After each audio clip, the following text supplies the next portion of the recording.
छोटे छोटे जंतुओं का संरक्षण कठिन हो जाता है, इसलिए उसको बदल देते। बदलने का अर्थ ये भी श्रावकों के ऊपर ही आधारित है।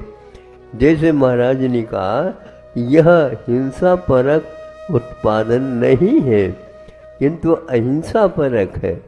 यह विशेष बात है। ये मोर जो है एक मादा भी होता है और एक नर भी होता है। केवल ये जो पंख मिलते हैं यह नर मयूर के ही होते हैं, लेकिन ये भी ध्यान रखना इनका काय प्रविचार नहीं होता है। काय प्रविचार, उमा स्वामी महाराज जी ने काय प्रविचार का विश्लेषण करते हुए तत्व सूत्र में लिखा है कि विचार में एक प्रकार से वासना है, इसका प्रतिकार किया जाता है, तो प्रतिकार के लिए काय प्रविचार होता है, शरीर के अंग में माध्यम से होता। किंतु यह सर्वत्र होता हुआ कम होता हुआ चला जाता है। किंतु जब मोर नाचने लग जाता है तो उसकी आंखों में से आंसू, पानी, मद या कुछ भी कह दो, वह गिर जाते हैं और उनको सामने वाला जो मादा मोर है उसको पी जाता है।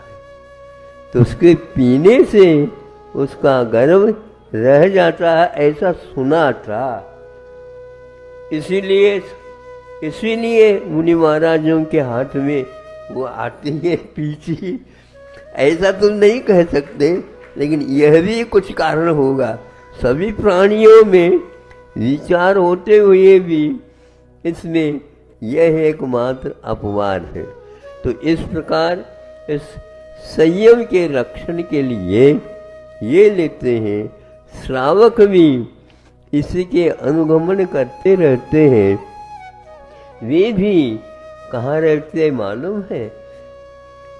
घर में जब कभी भी आप लोग चूल है, ऊल है आदि आदि जो साफ करते हैं, उस समय बाहर का झाड़ू नहीं लगाते, किंतु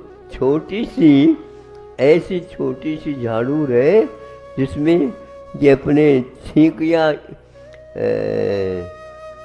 हाँ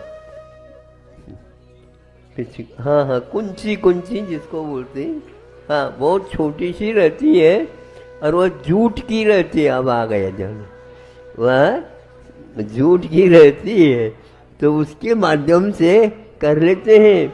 इसके उपरांत भी जब कभी भी चक्की चलाते हैं उस समय वह चक्की को ऊपर उठा करके और रखते हैं और भीतर से जो है जीव जंतु को साफ करके उसको परिमार्जित करते हैं। ये आप लोगों की पीछी है,